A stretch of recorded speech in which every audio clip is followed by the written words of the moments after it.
28 अप्रैल 2022। इस डेट पे मैंने अपना लास्ट वीडियो डाला था। मुझे पता है मैंने बहुत बार कहा था कि मैं रेगुलर रहूँगा। मैं ऐसा तो नहीं कहूँगा कि मैंने झूठ बोला था, पर मैं हमेशा ट्राई करता। पर कुछ रीजंस थे जिसके कारण से मैं कंसिस्टेंट नहीं रह पाया, और एक्सक्यूज रीजंस मैं आगे ज़रूर बताऊँगा अगर आप मुझे उस लेवल पे पहुँचाओगे तो। 6 दिसंबर 2022। आफ्टर अराउंड 7 मंथ्स के बाद इस चैनल पे वीडियो डाला है, और आप देख सकते हैं उसके बाद हम कंसिस्टेंट वीडियो डाल रहे हैं। और इसके लिए मैं थैंक्स करना चाहूँगा जो मेरे 2 फ्रेंड्स हैं जो इस गिल्ड को बड़ा बनाना चाहते हैं। ऑनेस्टली मैं तो होप छोड़ चुका था। मुझे पता था कि यूट्यूब ने अपने चैनल को डेड कर चुका है, और आप देख भी सकते हैं कंसिस्टेंट वीडियो के साथ भी उतना रीच नहीं मिल रहा है, पर उन्होंने मुझे हमेशा मोटिवेट किया है अपने फैशन को फॉलो करने को। सो होपफुली आपके हेल्प से हम कुछ बने, हम भी कुछ कंट्रीब्यूट कर सके एनिमे को इंडिया में एक्सप्लोर करने को। मैं तो बहुत दिनों बाद वॉइस रिकॉर्डिंग कर रहा हूँ, पता नहीं आपको कैसा लगेगा, पर जो भी हो नीचे कमेंट्स करके ज़रूर बताना आपको कैसा लगा। हम अपने इस एनिमे सागा को विनलैंड सागा से स्टार्ट करते हैं। उससे पहले एक यूट्यूबर का करते हुए, अब तक किसी ने चैनल को सब्सक्राइब नहीं किया तो सब्सक्राइब ज़रूर करना, और कुछ सजेशन हो तो नीचे कमेंट्स करके ज़रूर बताना। Vinland saga season 2 episode 1 slave. तो एपिसोड की शुरुआत ओपनिंग सॉन्ग से शुरू होता है, जो कि इंग्लिश में होता है। हमें काफ़ी कम एनीमे इंग्लिश सॉन्ग में देखने को मिलता है। हो सकता है कि नेटफ्लिक्स पर एयर हो रहा है इसलिए हो। एनीवे ओपनिंग सॉन्ग तो अच्छा है विद बेस्ट बैकग्राउंड म्यूजिक के साथ। शुरुआत में हमें विलन सागा की एरा का एक झलक दिखाया जाता है, जिसमें हमें फार्मिंग दिखाया जाता है, स्लेव्स की लाइफ दिखाया जाता है, और इस तरह से बहुत कुछ। और हमें यहाँ पर एक कैरेक्टर दिखाया जाता है जो कुरार से पेड़ पर वार कर रहा होता है, और इसी बीच वहाँ पर एक औरत आती है जो उसे एनर नाम से चिल्लाती है, और वो कहती है तुम उस पेड़ को क्यों मार रहे हो, क्या तुम अपने घर को तुड़वाना चाहते हो। और इसी बीच हमें एक लड़की को दिखाया जाता है, और वो कहती है क्या तुम एक लकड़हारी बनने वाले हो एनर। और फिर एनर कहता है नहीं, मैं बैटल के लिए ट्रेनिंग कर रहा हूँ। और फिर यह औरत कहती है तुम सिर्फ दिखने में बड़े हो पर तुम युद्ध में बेकार हो।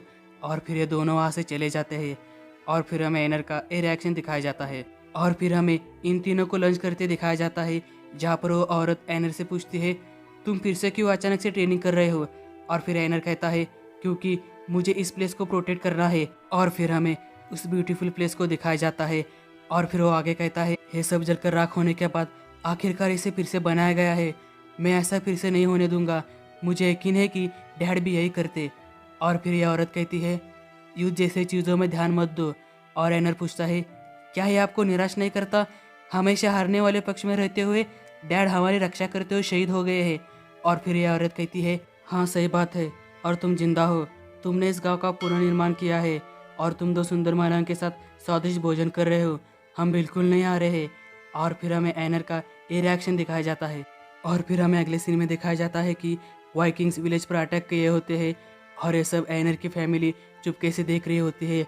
और फिर ये औरत कहती है ध्यान से सुनो, एक बार जब हम जंगल में प्रवेश करेंगे तो मैं चाहती हूँ कि तुम नदी की फ्लो के डायरेक्शन को फॉलो करो। और फिर यहाँ पर एनर उस लड़की को लोटा के नाम से हाथ मारता है, और इस औरत को मॉम कह के। और फिर वो इशारों में अपनी माँ को लोटा को समझाने को कहता है। और फिर एनर की माँ लोटा को कहती है मत सोचो, बस सीधे आगे दौड़ो, मैं और तुम्हारा भाई तुम्हारे साथ रहेंगे। और फिर वो तीनों वहाँ से भागने लगते हैं, और लोटा आगे जा चुकी होती है, और एनर और उसकी माँ पीछे होते हैं। और तभी एनर की माँ को एक तीर आकर लगता है, और वो एनर को जाने को कहती है। और तभी यहाँ पर लोटा भी आती है, और फिर उनकी माँ एनर से कहती है तुम यहाँ से लोटा को लेकर भाग जाओ, जिंदा रहो, जब तक तुम जिंदा हो तुम कर सकते हो। और शायद यहाँ पर एनर की मॉम की डेथ हो जाती है। और फिर इसी बीच वहाँ पर 3 वाइकिंग्स भी आते हैं, और वो लोटा को ले जा रहे होते हैं, और तभी लोटा उन पर अटैक कर देती है। और उसके रिस्पॉन्स में वो लोटा पर अटैक कर देता है, उसकी वजह से उसकी डेथ हो जाती है। और उन तीनों में बहस शुरू होता है कि तुम उसे क्यों मार डाले। और फिर मारने वाला उन्हें सॉरी कहता है, और फिर वो एनर को साथ में लेते हैं कुछ पैसे के लिए बेचने को।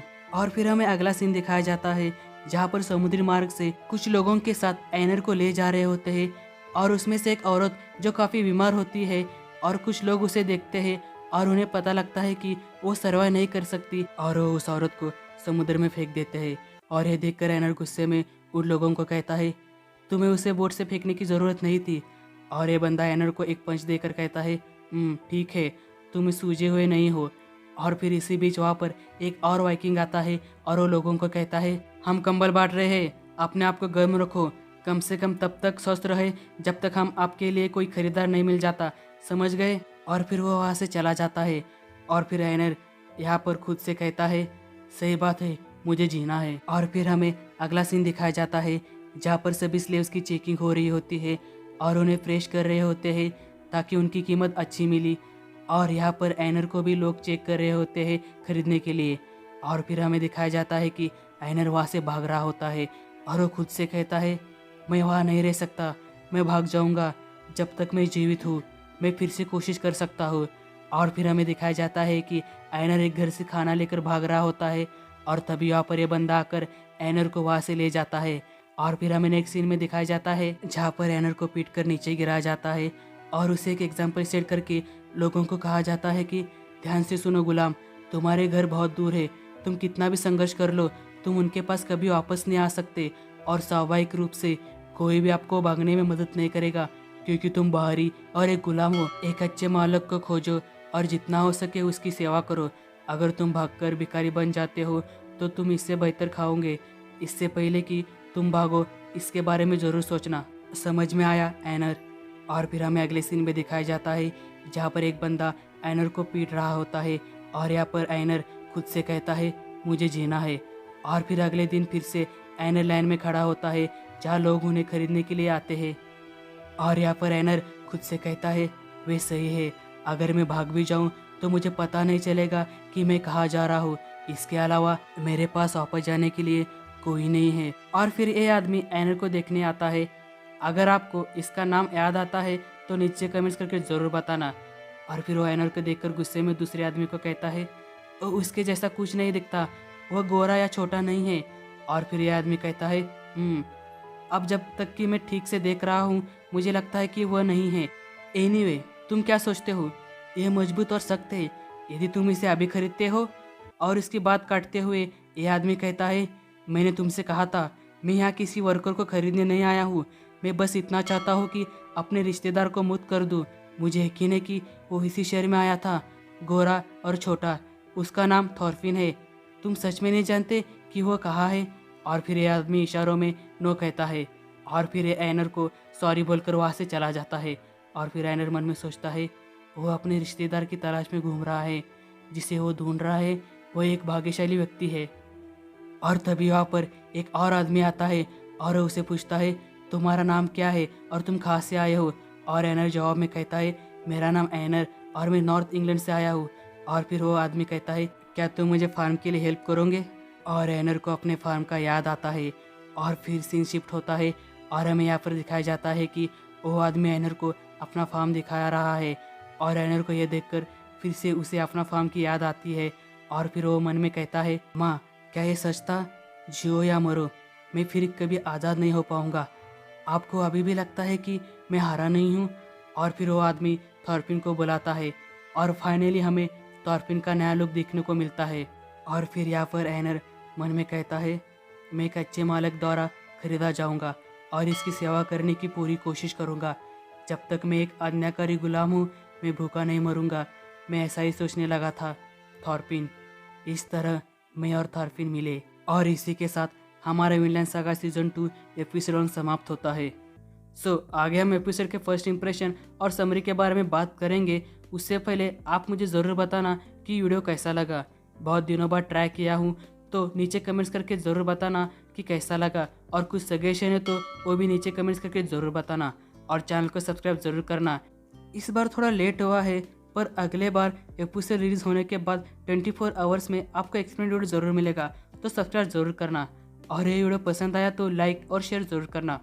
अब बात एपिसोड की करें तो ये एपिसोड पूरा एक ही कैरेक्टर पर फोकस था। बेसिकली हमें एक नया कैरेक्टर इंट्रोड्यूस किया है। कैरेक्टर इंट्रोडक्शन तो मुझे काफ़ी अच्छा लगा। आई थिंक थॉर्फिन की जर्नी में इसका एक बड़ा हाथ हो सकता है। और एनिमेशन और स्टोरी टेलिंग में वो पुराना वाइब अभी भी है। और ओपनिंग सॉन्ग और क्लोजिंग सॉन्ग मुझे दोनों बहुत अच्छे लगे, जो दोनों भी इंग्लिश लैंग्वेज में हैं। मैंने अभी लिरिक्स नहीं पढ़ा पर एनीमे के बहुत से सॉन्ग में डीप मीनिंग होता है, तो ज़रूर चेक करना।